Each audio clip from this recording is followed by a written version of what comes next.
One thing I always hear when talking Dynasty is the wide receiver cliff. People always like to say when a wide receiver reaches a certain age, I always hear 28, you need to sell them. It's time to get off. Today, we're going to look at the data. What does the data tell us from the past couple seasons? And can we actually map out a reasonable date based on age that you should sell your wide receivers? So let's get into the data. Fantasy points per game. I know.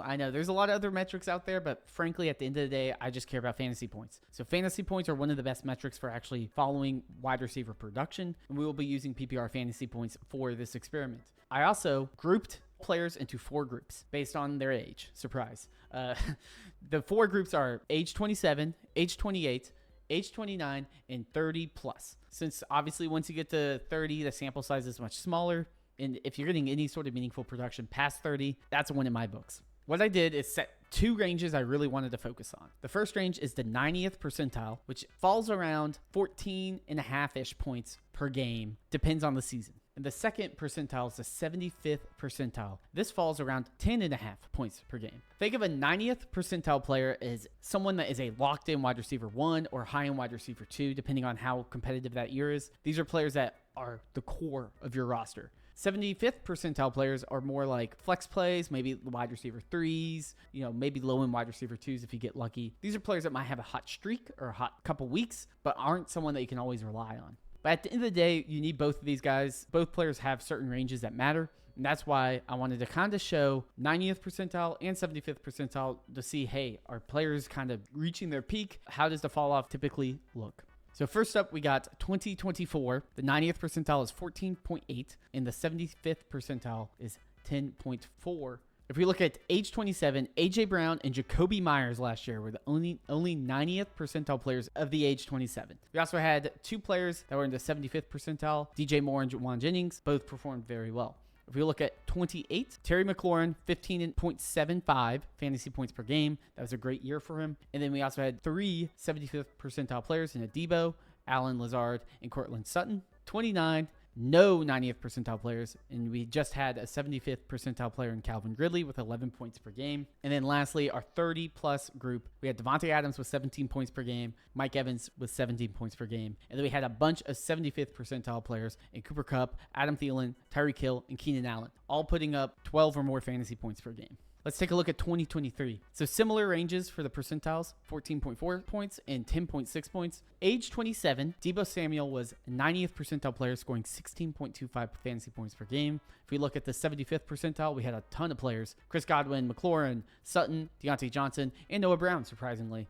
He had a good year. For 28, again, no 90th percentile players and just Calvin Ridley with 13.52 fantasy points per game. 29, we got Tyreek Hill with 23.52 fantasy points. We all remember that incredible year he had. Stephon Diggs, 16.11. And Amari Cooper with 15.13. We had one 75th percentile player, and that was Cowboys wide receiver 2, Brandon Cooks, with 10.8 fantasy points. And we also see, again, a lot of these older guys at the 30-plus range, with Keenan Allen with 20 points, Mike Evans 16, Devontae Adams with 15.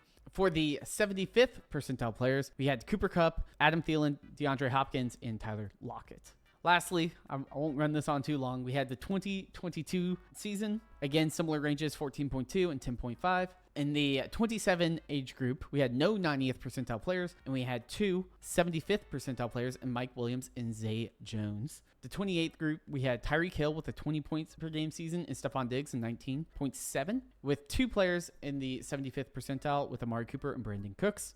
In the 29 age group was Cooper Kupp with 22.3 fantasy points, Devontae Adams, 19 fantasy points, Mike Evans, 15 fantasy points, and Tyler Lockett with 14 fantasy points. And then the 30-plus age group for 2022 was DeAndre Hopkins and Keenan Allen with 16 fantasy points. And then the 75th percentile was Adam Thielen with 10.59. To sum up all those numbers, let's take a look at some of the players that showed up a lot. First, we have Devontae Adams. All 3 years, he was in the 90th percentile of fantasy points. Same with Mike Evans. Obviously, very consistent. You feel pretty good going on year 32, 33. It doesn't really matter with these 2 guys. Next, we have Tyreek Hill and Keenan Allen with 2 90th percentile seasons. And then last year, kind of stepping back a little bit, hitting the 75th percentile with 12 fantasy points each. Again, we had a small dip with these players, still putting up elite production into their 30s, but not the same elite category as Devontae Adams and Mike Evans. And then lastly, we had some other outliers of Cooper Kupp with a 90th percentile season and 22 points per game, and then two 75th percentile seasons. Obviously, there's a decline there with Cooper Kupp, but still those are serviceable seasons and usable on a contender. And then Stephon Diggs had two 90th percentile seasons, and then last year missed it altogether, which is surprising. That being said, he did have an injury, so there's a lot that you can throw onto that excuse. When looking at this, what I saw is if players have 90th percentile seasons between the age of 27 and 29, they're probably going to be a viable player into their 30s. If they have multiple 75th percentile years, they can still hang around and be a valuable flex or wide receiver 3 option, but most likely will not hit that true elite difference-making production later in their career. Also, just from these examples, we do see players that kind of have high floors of targets and route running, and Evans and Keenan Allen kind of aging gracefully, where other players based on more athleticism age out, which makes more sense. And lastly, no player that finished outside the top 75th percentile pre-30s broke into the top 75th percentile post-30. Meaning, if they ain't a wide receiver 3 in their 20s, they're not going to be one in their 30s. Let's take a look at a few other players that showed up on the list. So Calvin Ridley and Cortland Sutton showed up a few times. These players did not hit the 90th percentile of 14.5 fantasy points per game by age 29, so we can feel pretty confident that they won't be elite into their 30s. These would be players that would be solid options to move off of for, similar production or some sort of value. You probably will still get, at least from one of them, some flex-worthy weeks, but these are players that are not going to age gracefully as they go long-term, most likely. Next, let's take a look at Debo. Debo is an interesting example because he did hit the 90th percentile in 2023, but then regressed in 2024.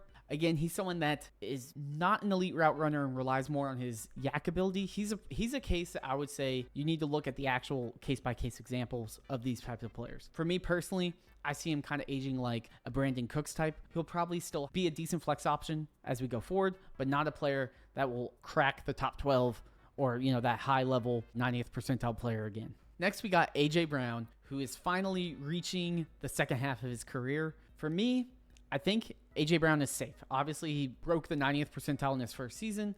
He still has that elite dynasty value to him. So for me, if you're in a contending team, I feel fine rolling him out. If you're a team that's more middling, I would say try to trade back for a younger player that still has that dynasty value to him. Even as these other players age out, like Devontae Adams, Stephon Diggs, Tyreek Hill, you can see as the production starts to dip, their value is gone. It's all based on can they put up elite production. A.J. Brown's starting to enter that tier. I still don't think the market has caught up, but he's a great player to look to maybe try to trade for a Nico Collins type. Get me a guy that's a little bit younger, still has the veneers of an elite dynasty wide receiver while producing similarly. Lastly, Terry McLaurin last year hit the 90th percentile with 15 points per game. What can we expect from him? The way I see it playing out is he probably has one more high floor borderline wide receiver 2, wide receiver 3 season left in him before we really see the regression there. Since he doesn't have the consistent top end elite production like a Devontae Adams, I don't feel confident post 30, but I do see him as someone that similar to Debo, where he had his big year and we're going to see him slowly teeter off. Unlike running backs, wide receivers can remain productive into their 30s, but not all are the same. We really want to target the aging players that hit elite numbers. Even if they regress a little bit, they usually don't fall off the face of the earth. So typically, how would I like to play this going forward? I would look to be selling any wide receiver that is over 28 that is in that 75th percentile. Likely, they're not going to get to that elite level, and I can probably still cash out for a little bit of value. If I'm a contender, I'm going to be looking at targeting a lot of those old 30-ish year old guys that still have elite production. I can get a heavy discount on them and they can slide in perfectly as a wide receiver 2 or wide receiver 3. I don't want to have too many. I don't want to build a whole team of Mike Evans and Adams and all that because Father Time is undefeated. Eventually they will age out, but kind of pairing, like a CeeDee Lamb with a Devontae Adams is a great way to build a 1-2 punch versus having to go pay the CeeDee Lamb price twice. That sums up pretty much what I got. I know I didn't go pre-2020, but again, I wanted this video not to be 3 hours long. I thought it was really interesting once I got into the information that the wide receiver cliff is something to be concerned about. But again, you do see true elite producers just age so gracefully. If you liked what you see, I know this is a little bit different than what I usually do, but if you like what you see, definitely support the channel. Check out our Tuesday night live streams at 9 p.m. where we just talk Dynasty trades, and you can post your trades and we'll talk about it. And until next time, I'll see ya.